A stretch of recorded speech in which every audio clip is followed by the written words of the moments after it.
Warning, this podcast contains spoilers for the Season 3 premiere of The Mandalorian, as well as spoilers for a few episodes of the Book of Boba Fett that featured our good friend Djarin.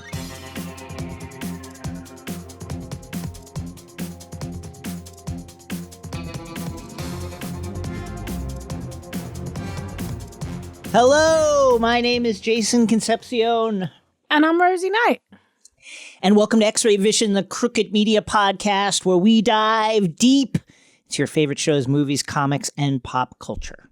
In this episode on the Airlock, we're in Bring the galaxy. Back the baby! The baby's back! We wanted him. Back! And he's back. That baby, that puppet, that $1 million child. I love him. We love him. And we're stepping out of the Airlock into a galaxy far, far away for the premiere of Season 3 of The Mandalorian. And in Nerd Out, guess what? Somebody, a listener named Whitney, came through with a very relevant theory about The Mandalorian and the Darksaber. And of course, if you want to jump around, check the show notes for timestamps. Let's go to the airlock. We're stepping out of the airlock for Season 3's premiere of The Mandalorian on Disney+. This episode is Chapter 17, The Apostate. It was written by Jon Favreau and directed by Rick Famuyiwa. And let's, before we dive into the recap, talk about where we left off after Season 2, where we left our good friend Din, where we left our good friend Grogu, where we left all our wonderful galaxy far, far away friends out in Star Wars land. Yeah, so obviously, I think everyone remembers that massive moment, you know, where Luke Skywalker came. Ever heard of him? Ever heard of him? You had Luke Skywalker, once known as Luke Starkiller. Now, well, here he is. He came. His face was CG'd to look younger. It was voiced by none other than Mark Hamill, and he took the baby. He was taking that baby, and he was like, "I gotta take that baby and turn him into a Jedi." But Boba Fett, Book of Boba Fett, a show that I found very charming, sequential Star Wars storytelling of the highest, oldest fashioned order. There, we saw that the baby, he went back to the Mandalorian. Gotta get the baby back. Look, I want my baby back, baby back, baby back, baby back, baby back. Barbecue sauce. Don't eat those baby's ribs. Only the baby. No ribs. So if you think about it like this, look, Disney knew from the very first moment that they saw the end of the first episode of the stock started dropping. You know, the baby is not going to stay with Luke. No, the baby has the to go back with Pedro Pascal. You've got to have everyone's favorite space daddy looking after everyone's favorite space baby. So in a very powerful moment that we talked about quite extensively, because we thought this was really cool, very Avatar, The Last Airbender inspired, it felt like as well, the baby chose to go with Din. And now Din is in this hilarious space where he's just kind of like, yeah, my mission's over, but guess what? Baby came back. So now I'm just with this baby, just chilling. But if you remember, Din, thanks to his love of the baby, he took off his mask. Dun, dun, dun! Means he broke the Mandalorian code and the especially strict Death Watch code. So now he has to find a way to redeem himself in the eyes of Mandalore. Why does he want to do that? I don't know. He loves being a Mandalorian. But so that's where, and him and the baby, they're just chilling in space in a very cool Naboo starfighter. The baby's looking cute, his little head. Baby.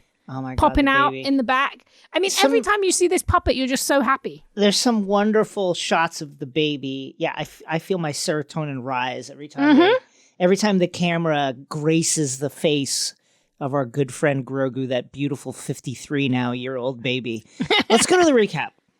We open on some planet somewhere. It looks, very desert-y, very sandy, except there is a large body of water here. We'll talk about that more in a bit. The armor is in her workshop. She is forging some bit of Beskar armor, and it is a helmet. The key, of course, to the Mandalorian identity. She steps out of the cave between ranks of Mandalorians, the Mandalorian tribe growing, had been essentially decimated in recent years, but has clearly been growing since we caught back up with them in Season 1 of The Mandalorian. And she presents this helmet to a youth. And then they speak the creed of the Mandalorian faith. I swear on my name and the names of my ancestors that I shall walk the way of the Mandalore, and the words of the creed shall be forever forged in my heart. And And the boy repeats this, and the armorer places the helmet on his head, and then they say, "This is the way. From this moment on, I shall never remove my helmet." He repeats this, and just as he does, a giant alligator-like alien bursts from the waterline. Are we not... Let's talk about this. Can we go a little... did we not do an appropriate scouting of the wildlife in this area? Why are we this close to the habitat of a giant fucking alligator? In the cave. Just in the cave. On, guys. You were literally just in the cave. Like, wait it out. You had to do this induction ceremony on the shore of Lake Placid. Like, this is a very big alligator. And also, I feel like the Mandalorian way, the Death Watch way, this kind of hardcore vision. War first, war second, and war always. Yeah, they need to rethink their connection with the galaxy and the animals of the planet. Agree with that.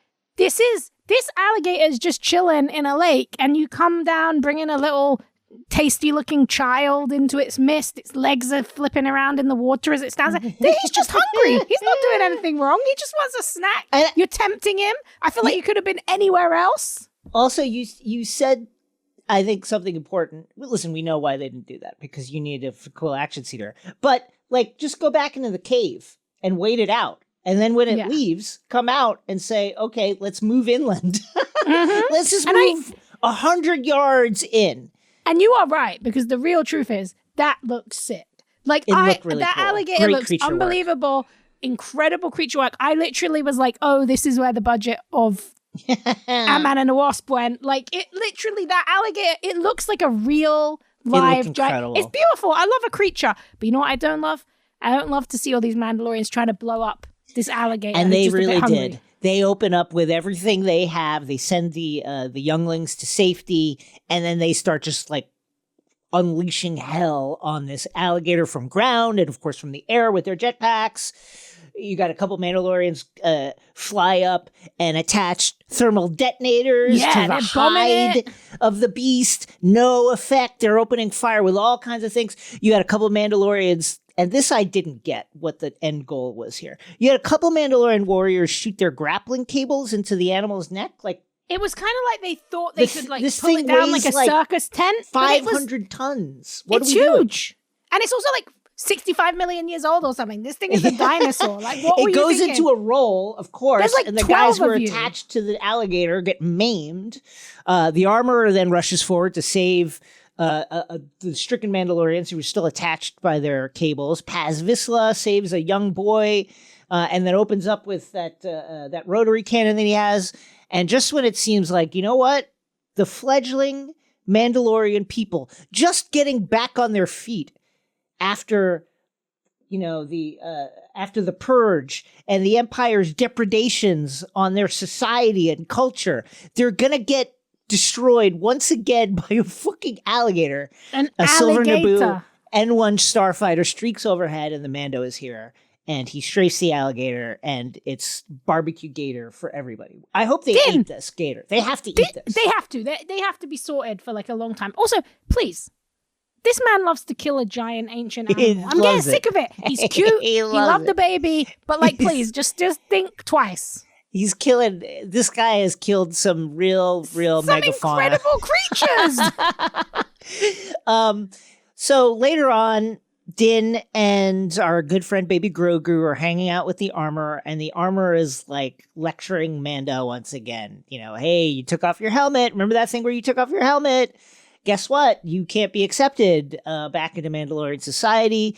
And then Mando's like, yeah, but I've been studying my Mandalorian tracts, okay?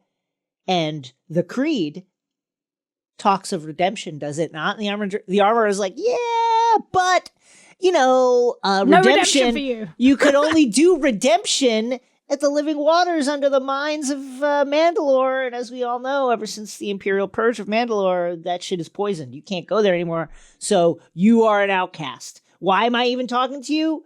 Because I like you, but like officially we can't do this anymore. Done. And then Din is like, okay, that's a good point. But what if the mines of Mandalore still exist? Boom!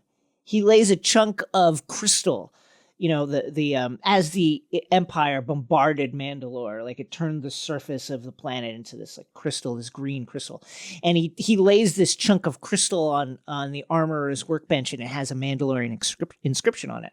The really interesting thing that idea of the Empire like turning these planets to crystal, it's from Legends, and they call it glassing, and it would happen. It was this horrifying thing that would happen. So it's one of more of these. This is an episode where we get a lot of animation nods and these little Legends nods, and that's so cool to see. It almost looks like kryptonite.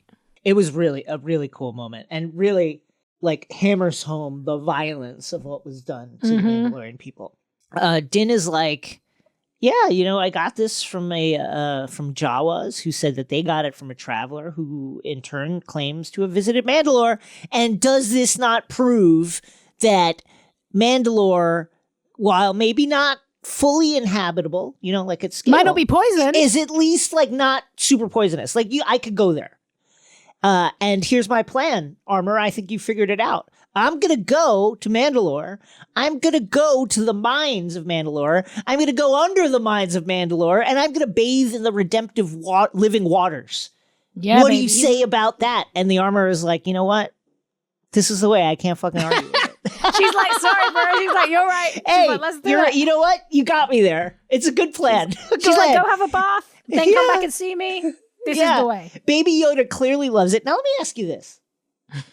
This is just shows you how I would not be able to excel, survive, thrive in Mandalorian society. I would just leave for a couple of weeks, hang out in Navarro with my buddy Greef, more on him later, come back and said, so I did it. Yeah, nobody knows. So, it's Armor, like a magic here's what's ritual. Up. I did it. I bathed in the waters. It was pretty cool. It is kind of poisonous. Feeling redeemed. There. And I'm redeemed. So what's up? Am I back?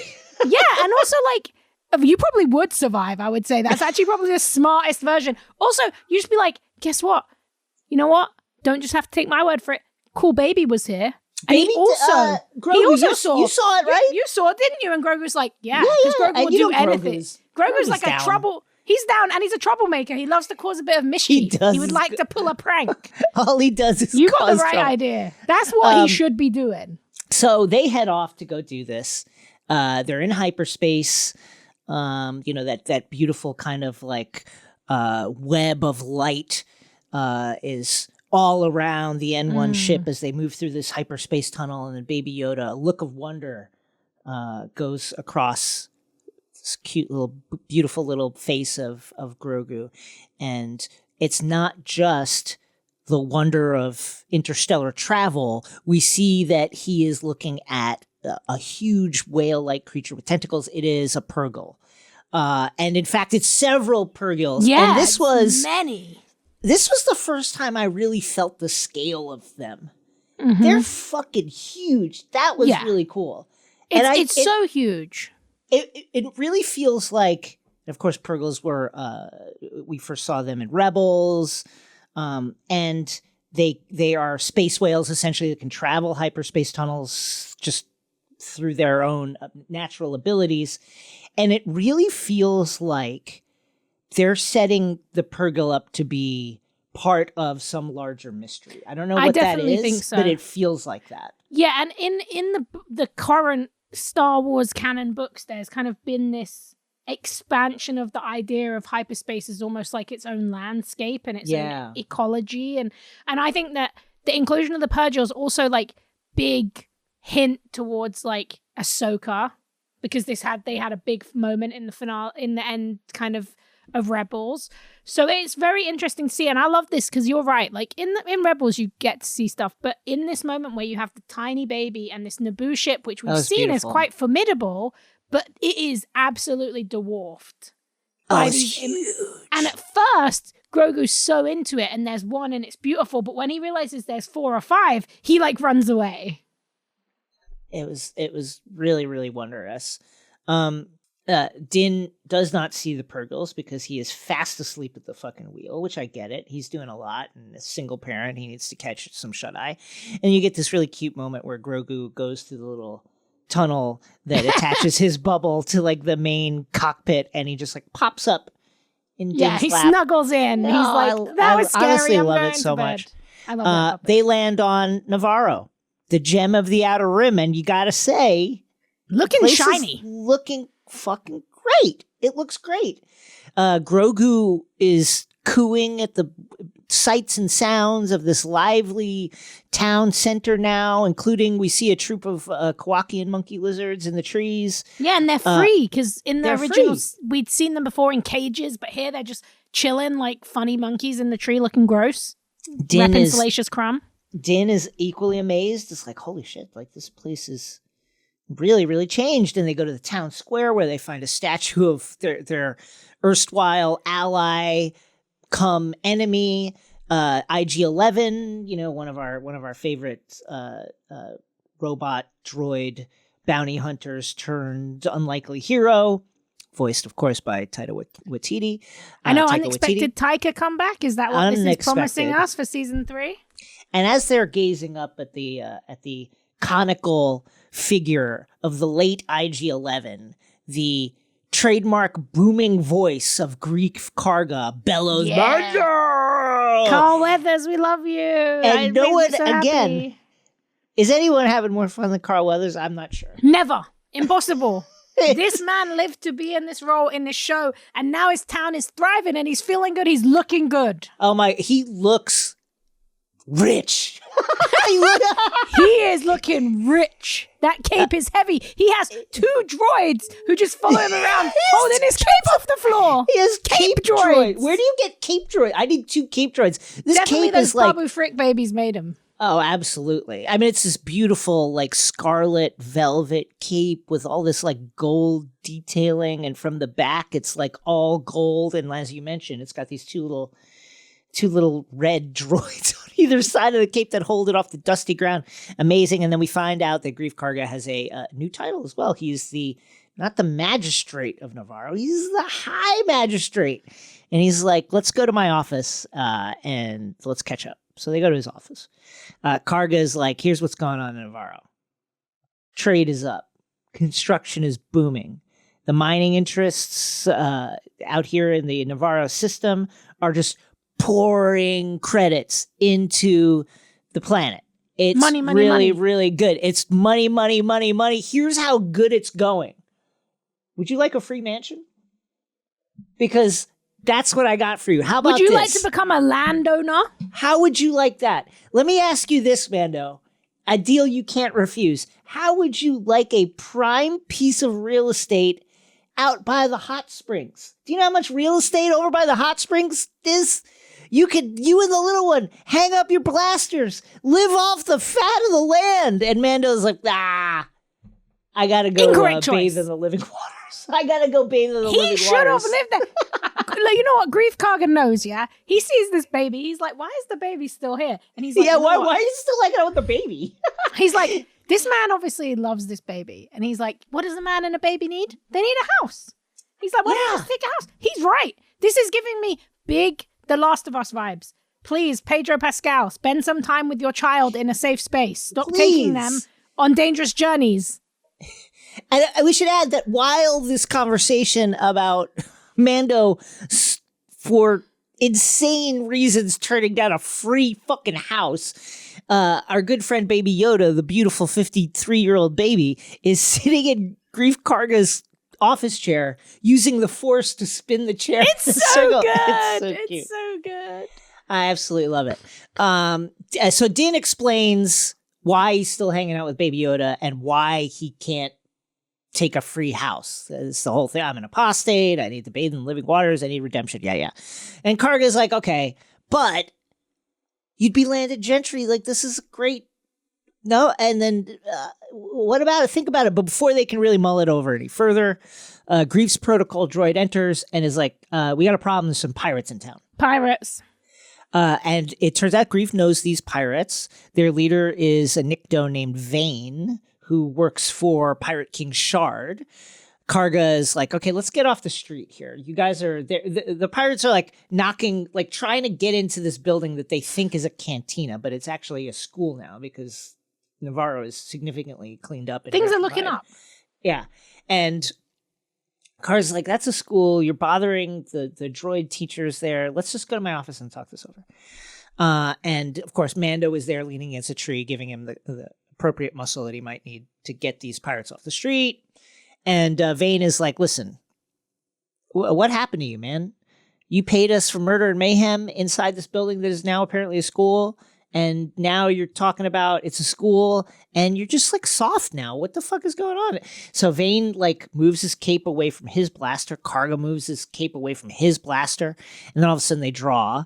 And Karga is a badass and shoots Vane's blaster out of Vane's hands. Vane made the wrong choice. Absolutely. And then is like, okay, I shot your blaster out of your hand. You get it. Don't fuck with me. Now get out of here.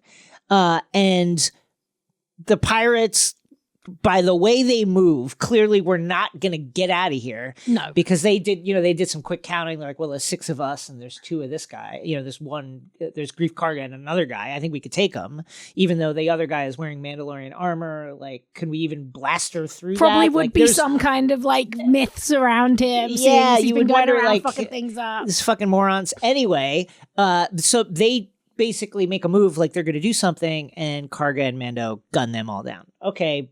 Mass murder on the streets of Navarro. And then Karga is like, okay, Vane, get out of here. And Mando's like, are you sure you're going to let this guy go? But the High Magistrate is like, yeah, it's a great idea because he's going to go and he's going to tell the other pirates that all our pirates died. And he's going to say, don't go back to Navarro because they're badasses there.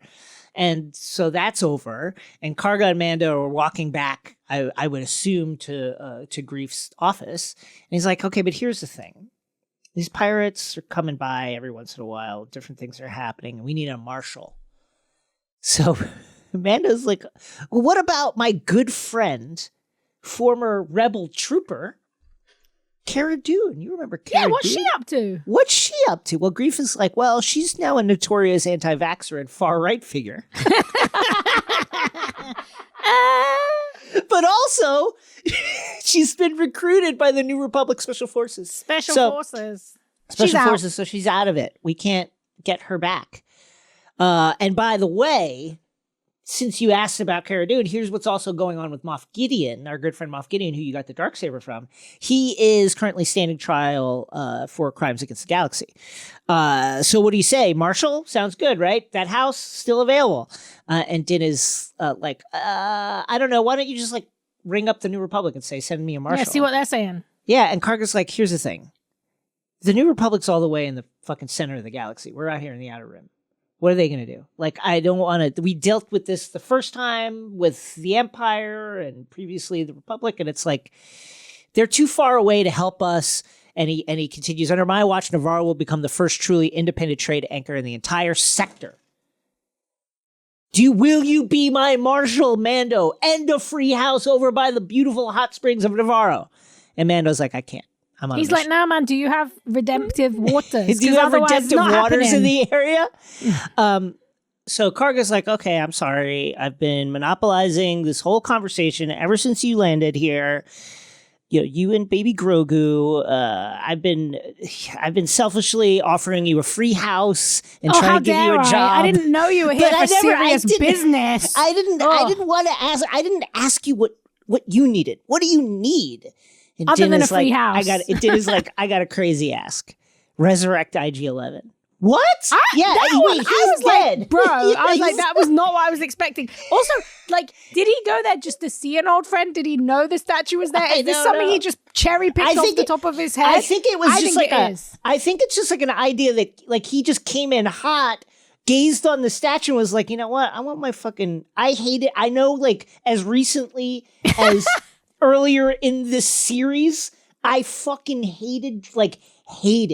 And I mean capital H, hated on droids. But this was the one who changed things. This one, there was a connection there. It's Taika Waititi. I need my good buddy IG-11 back. Let's resurrect him. And Karga's like, he's destroyed. And also, like, his parts are in a statue. And so Mando's like, yeah, exactly. So parts are still there. Like, get him out. I need a droid I can trust to help me explore Mandalore. And Karga's like, listen, this is the new Navarro we're talking about here. Like, we are packed to the gills with droids. You want the fucking best droid ever? Like, I can get you your pick of the litter. You can have any droid you want. And Din is like, no, I want that busted fucking droid that's currently a statue that tried to kill me and Baby Yoda the first time he met us. It was actually programmed solely to kill Baby Yoda, so I just really need him I back. want him! And he's like, I guess in Djarin's head, he's like, well, this guy was about to give me like a house and prime real estate, so I'm sure he'll just give me this old part of the statue.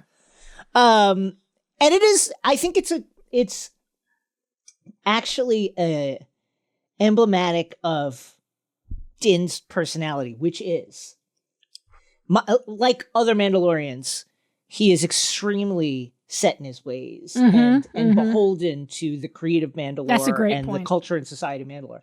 But unlike all the other Mandalorians we've seen up to now, and certainly any of the ones that he's interacted with, he does have the ability to change, to learn. And when he does do that, like his connection with Grogu is taking off his helmet, the bond he clearly formed with IG-11, that bond with whatever surprising person that is usually outside of the sphere of interest for Mandalorians is very, very strong. And now that he has had a good experience with this one droid, his ban on like ever interacting with droids is gone, but he only wants to interact with that one droid. With this one droid. I had the good experience with the one droid. I'm still a little iffy on the rest of them. He's chill with other droids to them. Like, he's not saying I hate droids all the time, but he doesn't want to bring a droid on this important mission to have a bath. He's just a droid he can trust. And he also knows, like, listen, IG-11 can handle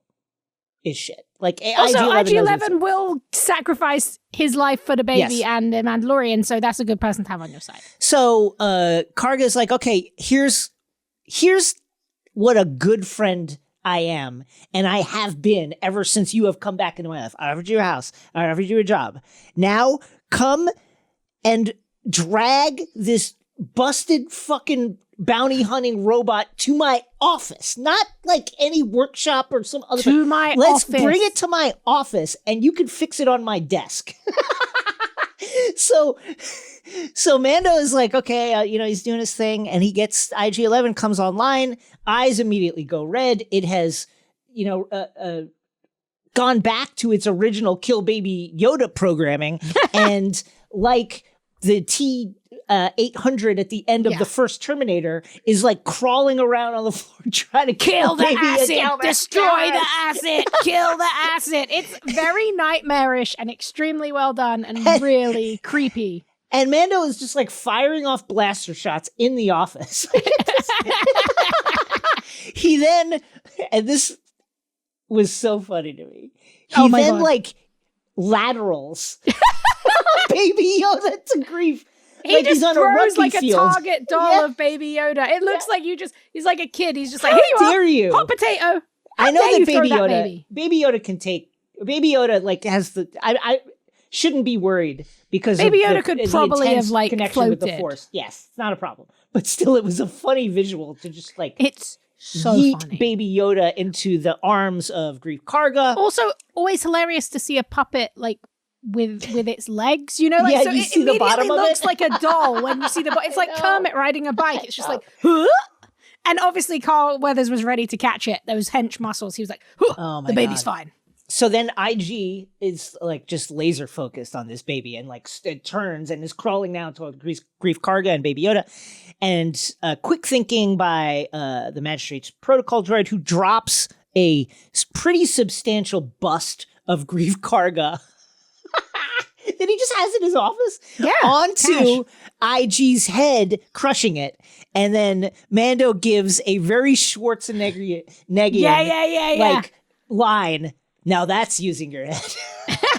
They're doing a lot of fun, like Predator-esque, like Mando and and Greef do the like, you son of a bitch. Like, I think it really was. You get the Arnold drop. There was a lot of like hat tips to Predator in this movie. Like that line was clearly an Arnold Schwarzenegger hat tip.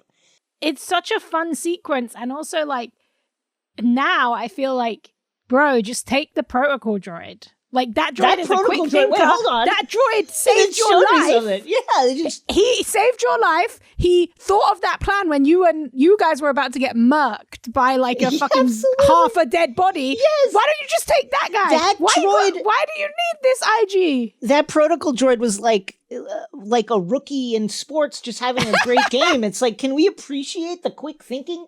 This protocol droid is just here to be like the pirates you hear and speak 8,000 languages. Mhm. And here he is saving the High Magistrate and his friend's life. And a baby. Shout, like, either give him a raise, more oil, better quality motor oil, like whatever Yeah, it is whatever that he it is. needs, like, give it to him. But of course, Mando is not giving up on this crazy notion to resurrect IG-11. He's like, okay, I still want to do it. I still want to. I know that now his head is crushed. He's like, but maybe we can find a way. Is there not something we could do? And Karga, again, I have to respect this man's dedication to doing PR for Navarro at every turn. He's like, well, in addition to the beautiful hot springs, to Navarro being the gem of the Outer Rim, to the burgeoning construction boom that is going on here, our local wildlife that you can see all throughout the town square. Did you know that some of the finest droid smiths in the galaxy have been drawn to the low taxes and friendly business environment of Navarro on the Outer Rim? And, Dude, my favorite thing about this as well is you have to be like, you're like, I love that. And you are so right. I respect his sales pitch at all times. But I never have to stops. ask you, Greef, I have to ask you a question. If that is the case, and it seems to be, why didn't you just take him there first? Why did you take him to your office and let this reckless babysitter do this dangerous situation? Like, take him first to these little guys. I think that is a fair question. I also think that from what we know of Mando is, He's going to do it his way. he's like the guy. He's definitely the guy that if he's driving and he misses the exit and you try to tell him, he's like, no, I'm going the right way. no. Yeah, no, this is the correct way to repair a droid that has been fully destroyed. Do I know how to do this? Have I ever done this before? No, but I've seen it done. I know what I'm doing. So Karga takes IG, the carcass of IG, Din and little baby Grogu to the droid smiths, and guess who they are? It's our friends the Anzellans, the same species as our good friend Babu Frick. You remember the cute little Anzellans? They have this wonderful little workshop that is It's like such a good scene. It's so a practical good. workshop, and I you love have to this. crawl through the door to get there, and then Mando's sitting there, and he's giant in this kind of tiny sized workshop where everything's made for the Anzellans. Love this. And they all have big Babu Frick energy. There's like really great moment where like the baby is trying to like hug an Anzellan because he thinks it's cute, and the Anzellan's like, bad baby. Oh my god, it was so Grogu's like, can I just like have an Anzellan like as a pet? It was so I absolutely loved the design here. It reminded me of for anyone that remembers Fraggle Rock. It reminds me of the Doozers from Fraggle Rock. It was just like it was just really cool. So the droid smiths are like, okay, here's the deal. This droid is really, really fucked up. And we can get him back online, but if you want to do it, we need to get the memory circuit. But I don't know where we get one. Side quest. And now it's time for a side quest. And as they're leaving, as you mentioned, Grogu is like trying to pick up the Anzellan and like take it with him. Yeah, and it's like, I love this. They do this great comedy moment here where Carl Weathers really gets to shine, where like you can kind of understand the Anzellans, but it's almost like a mishmash of English and their own language. So Greef is outside and he keeps kneeling down, and at first his translation is like really helpful, but by the end the little guy's just like, I got it. No memory circuit. Yeah. And Mando's like, I can literally understand, but Greef just keeps translating. He's a very helpful friend. He is. So then Mando and Grogu head off to go find this memory circuit, wherever it is. They're in space. They're in the N1. They're flying around. Mando is unlike Pedro Pascal's other character, Joel, teaching his young charge like how to do stuff like useful. like, okay, here's how the ship works, and here's what this dial does, and here's what this display does, and oh, look at this. Guess what? We have enemies in the area. It's the pirates. The pirates are back, and they are here to take revenge on Mando for killing a bunch of pirates, on the surface. Navarro.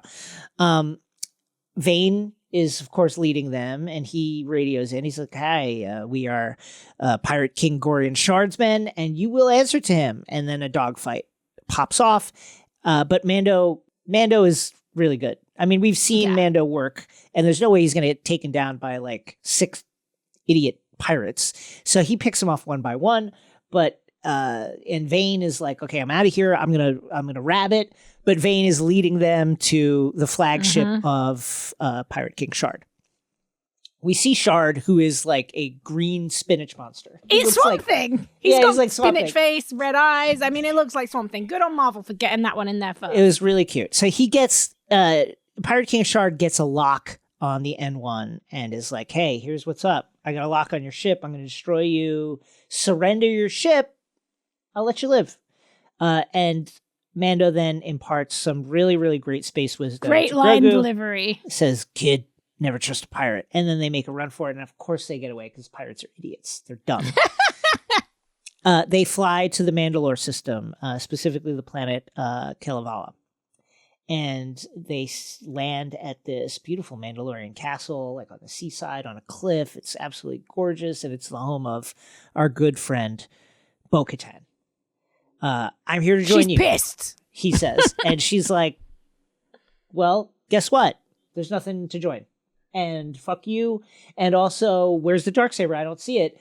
And by the way, if I had it, my entire army wouldn't have like left me because I came back with a Darksaber and nobody wants to follow me anymore. So, you're an asshole." She says to Din, "Well, since you've got the Darksaber wherever the fuck it is, why don't you use it? Why don't you rally an army yourself? And then they'll just do whatever you want to do." She is very, very salty. She's very mad. She's sitting there, helmet off, looking mad, doing looking the great. Kang-like on that throne. Yeah, on the throne with the leg up. Yeah. She is definitely posed as more of an antagonist than an ally at this point in time.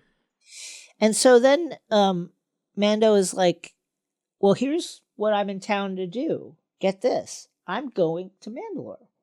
And she's like, "Why? It's poison. She's like, there's nothing there. What are you going to do there?" And he's like, "Well, I'm going to go under the mines and I'm going to bathe in the living waters and I'm going to be redeemed." And then Bo's like, "You're a moron. There's no magic stuff there. You're a goof. It's all, the planet is wrecked. It's radioactive, destroyed. No one can live there. But listen, who am I to stop a fool from his errand? If you want to go, the living waters are underneath the Civic Center in the city of Sundari." And Mando says, "Guess what? I'm fucking going. Peace." Yeah, I have to say, I feel like Mando is so concerned with having his little bath that he does not realize Bo is pissed. And I'm assuming this feels like Bo's saying, they're under the Civic Center in the city of Sundari, and what he's really going to find there is an ambush so she can get the Darksaber back. It does not feel like she's giving him good faith advice. I completely agree with you. I also feel like, Mando, you're not using it.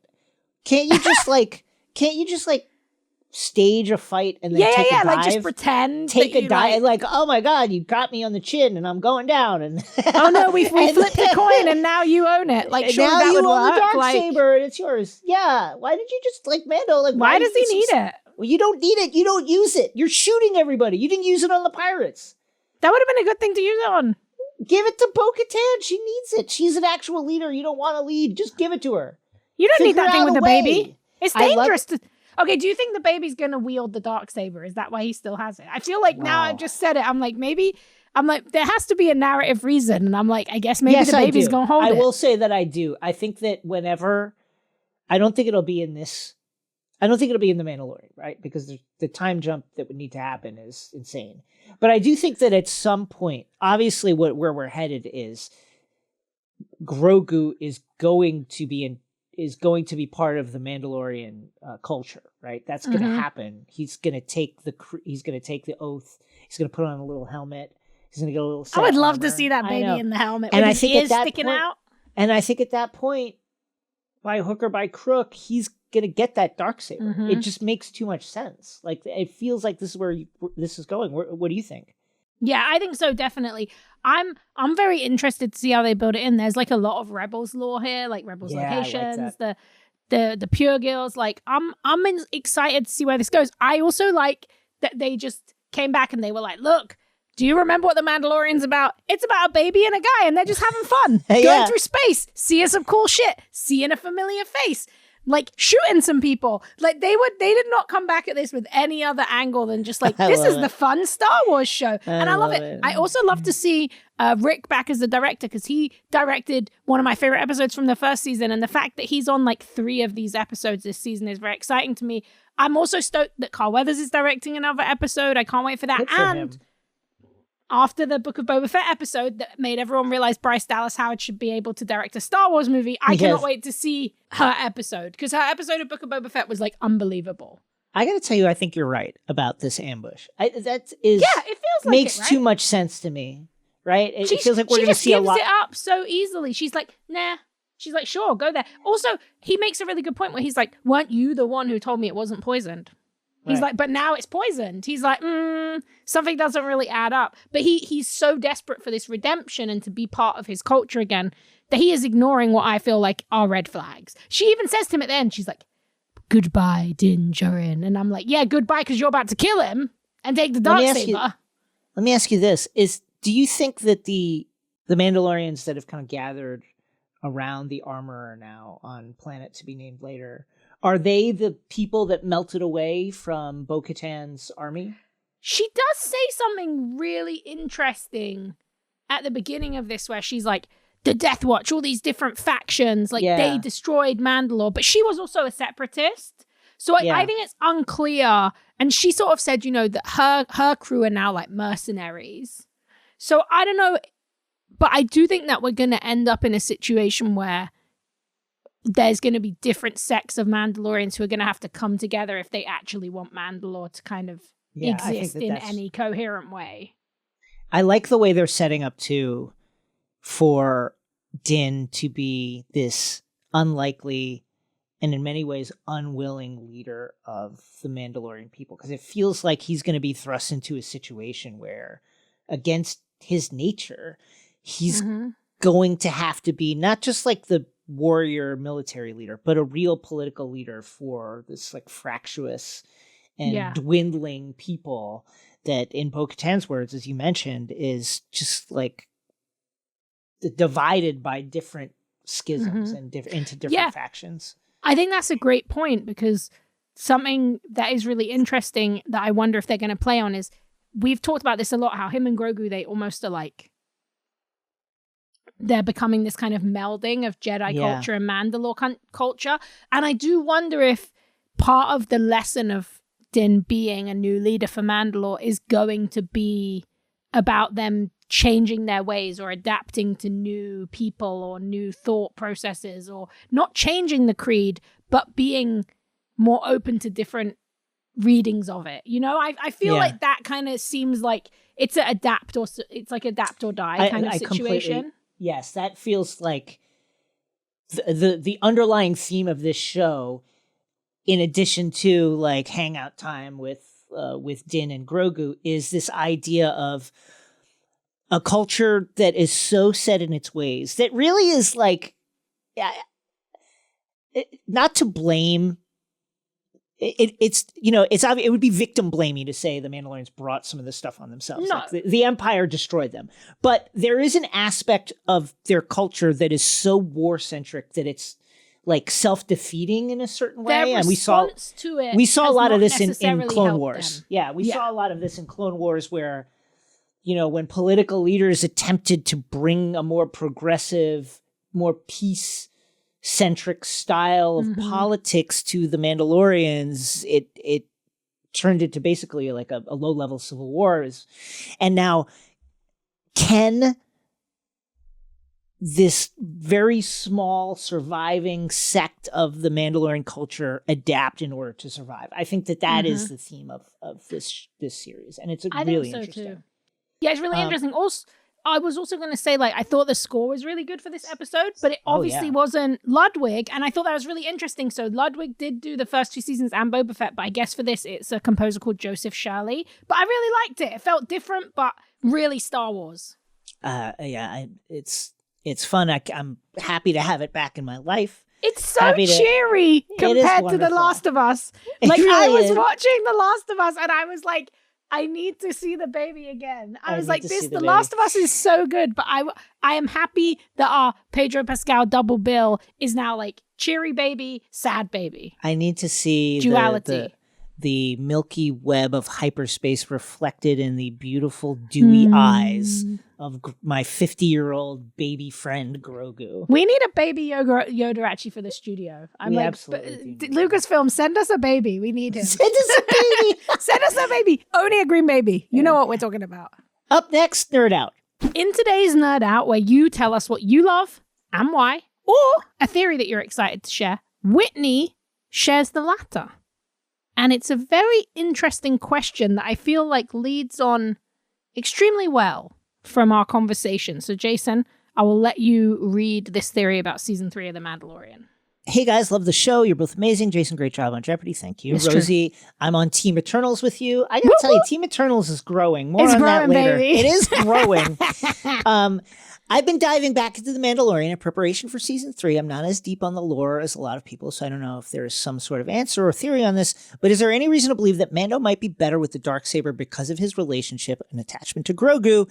Is his relationship with a Force user going to somehow enable his ability to use it well? As Grogu taps back into the Force and as Din uses the saber more, and as their relationship strengthens, will Din's ability grow? I think that's a fair assumption. And I think the history of the Darksaber tells us that it comes from a place back, centuries and centuries and millennia ago when there was a Mandalorian who was a Jedi. And I think that's where we're trending towards again. I think that we've seen Din's influence on Grogu. We've seen Grogu's emotional influence on Din and Din's willingness to do things, to move out of his comfort zone, take off his helmet, etc., to display his emotional bond with Grogu.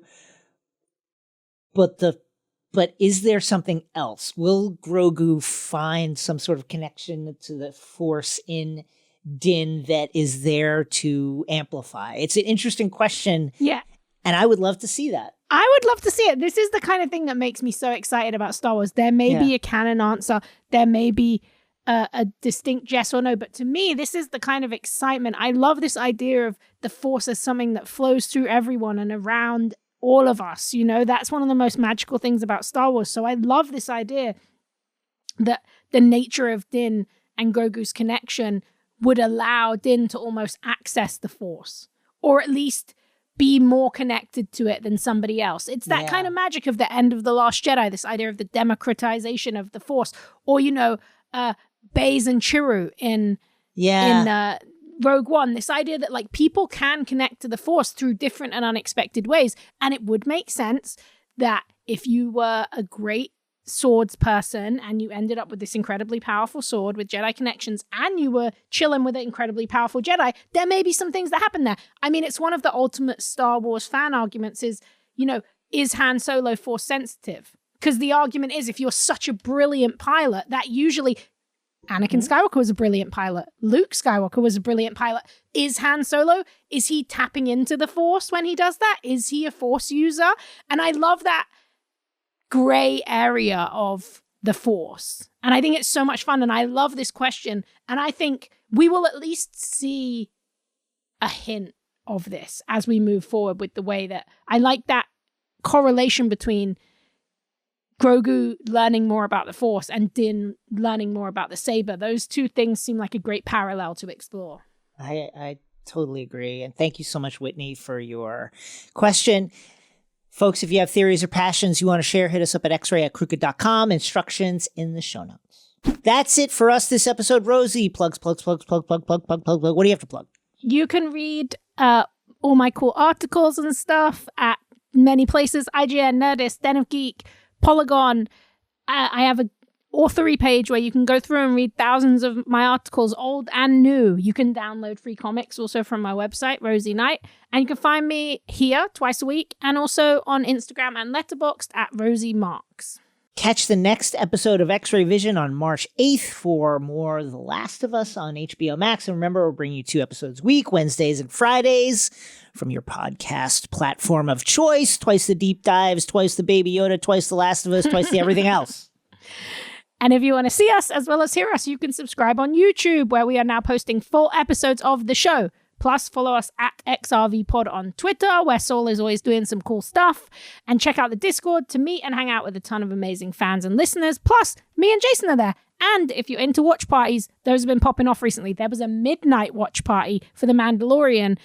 And there's going to be more for every episode. Same with The Last of Us, and with the finale coming up, I'm sure those channels are going to be going wild. 5-star ratings, 5-star reviews. We love them. We need them. We got to have them. You got to give them to us. Here's one from Pat Podcast Fan.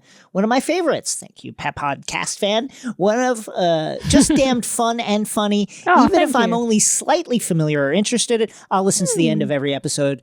Rosie and Jason are a 5-star lords and ladies. Quick comic pitch idea. Snowbird of Alpha Flight is a magic detective spy. Her war is done. What's next? We'll get a little nerd out into the end of the 5-star rating. If you want to combine those, yes. Also, put that pitch in your back pocket for when you have that Marvel meeting, because that's a good one. Thank you, Podcast Fan. See you next time. Bye.